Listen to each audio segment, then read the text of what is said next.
Have you ever felt like you are just floating through the year without a clear direction? Yung tipong sabay-sabay ang lahat ng goals natin, pero we end up achieving nothing. So 2025 ay malapit na in just 2 days since I recorded this video. And I believe ito yung parang perfect timing for us to step back, plan, and pag-usapan yung goals natin the right way. Sabi nga nila, di ba? If you fail to plan, you plan to fail. So tara, let's figure out this together and take control of our 2025 one step at a time.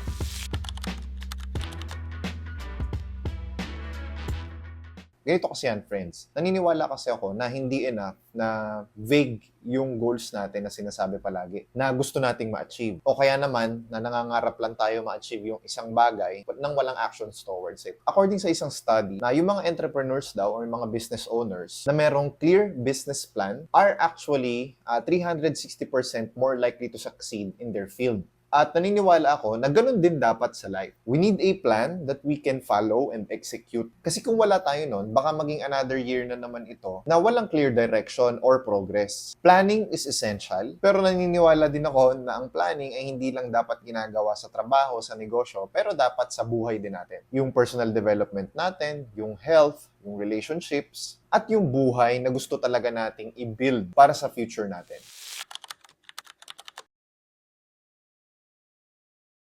Ngayon, let's talk, ano ba talaga yung gusto nating ma-achieve this coming 2025? Maybe it's a new level of health or hitting a career milestones, o kaya naman improving our finances, paying our debts, savings, starting your insurance plan, having your investment plan, or kung ano-ano pa. O teka lang, o baka na-overwhelm kayo doon sa mga nabanggit ko. Chill lang tayo guys, kasi sa video na to, i-break natin yung mga goal na yon into smaller, manageable goals. So that hindi siya overwhelming pakinggan, hindi siya overwhelming pag-usapan o kaya naman i-target.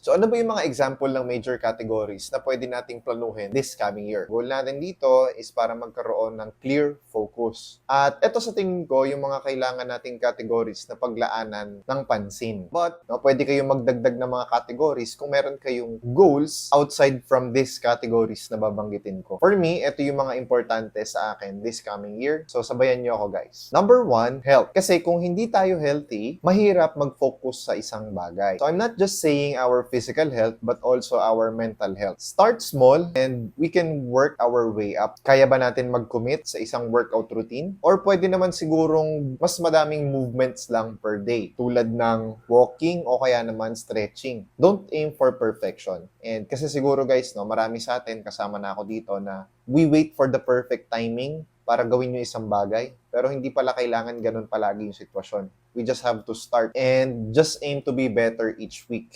Start muna, paunti-unti, and then dagdagan natin, paunti-unti din. Even yung pag-i-improve ng sleep natin is a health goal. So baka worth it din siya i-prioritize. Number 2, career or business. Ano ba yung gusto nating marating sa work natin o kaya naman sa business natin this year? Promotion ba? O finally launching our first business? So mag-isip tayo ng maliit at actionable steps katulad ng pag-i-improve ng skill natin kung meron tayo gustong alamin, expanding our network, or yung pag-i-invest or pag-i-enroll sa mga courses meron dyan. Set milestones na pwede nating i-hit each quarter para steady yung progress. So kunyari, gusto mong i-explore yung business na gusto mong pasukin. So lagyan mo, phase 1, research and interview, something like that. Phase 2, understanding sales. Phase 3, understanding marketing, something like that. So nangyayari, mas nagiging organized tayo doon sa pag-target ng goals natin. Financial. Ito rin siguro yung isa sa mga critical na part, especially that we understand na medyo mataas talaga yung inflation natin and our income, most of us here sa Pilipinas, ay hindi din naman talaga tumaas masyado. So magkano ba ang gusto nating maipon this coming year? O kaya naman mag-invest? Or finally, starting your insurance plan. Ano ang mga kailangan nating gawin para mabayaran yung mga existing nating utang? O kaya naman, gusto ba nating mag-increase yung income natin? The key here, in our finances, we should have a clear amount, the exact amount na target natin sa mga nabanggit nating goals na yon. So, need natin mag-set ng realistic amount per month and kailangan natin talaga mag-isip ng paraan kung paano natin i-increase yung income other than waiting for that promotion or salary increase. And we might consider as well setting up an emergency fund na worth 3 to 6 months ng expenses natin. And hindi naman kailangan biglain natin siya. Pwede naman paunti-unti basta meron tayong separate fund for emergencies. Number 4, relationship. Sa lahat ng categories, I feel like relationship sometimes can take a backseat or hindi na pa-prioritize. Pero I think it's one of the most important. Ano yung target goal natin? Gusto ba natin ng mas maraming time with our family and friends? Or maybe yung pag-i-improve ng communication with a loved one? So isip tayo ng paraan on how we can show up more consistently doon sa mga taong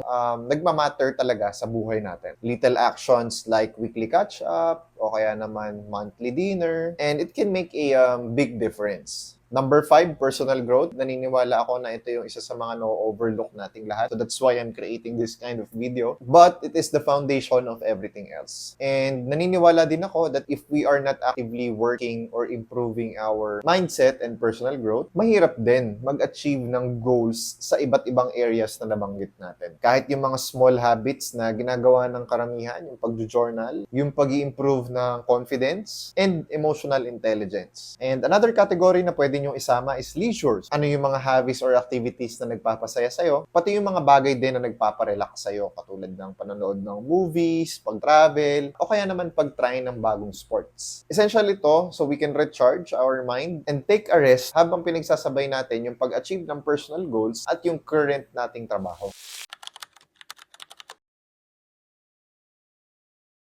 Ngayon, alam na natin yung categories na meron tayo. Pag-usapan naman natin kung paano natin ito i-organize effectively. Ito yung mga nag-work sa akin na nabanggit ko na din dun sa ibang categories kanina. Pero ulitin lang natin para magkaroon ng emphasis. Number 1 is goal setting framework or use a goal setting framework katulad ng SMART. No? Alam nyo naman na yan. Specific, measurable, achievable, relevant, and time-bound. For example, instead of saying gusto ko mag-ipon, make it specific like gusto kong mag-ipon ng 100K by December 2025. Something like that. Number 2, break down into smaller manageable goals. Kasi kung iisipin mo, shucks, 100,000, parang ang laki naman ito masyado. What if i-break down natin siya into quarters? So, 100,000 divided by 4 is 25,000 per quarter. And then 25,000, i-break down natin per month. That would be 8,333. And then i-break down natin sa 2, that would be around 4,100 per kinsenas katapusan. Or kung gusto man ng weekly, that would be 2,083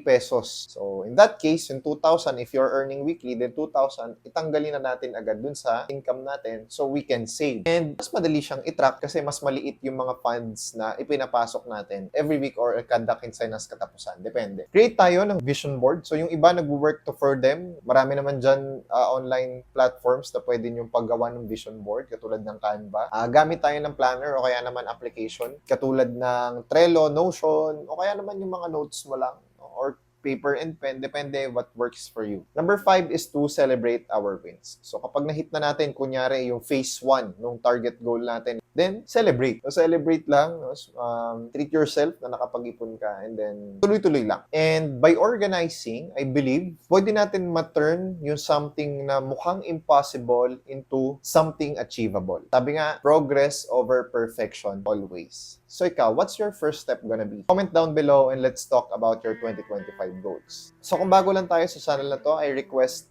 you guys to please hit the like button and then subscribe na din. And malaking tulong yan for me para ituloy ko yung pag-create ng mga ganitong klase ng content moving forward. Don't forget that I love to hear your journey sa comment section. Kasama nyo ako sa journey na to. See you in the next one. Bye-bye!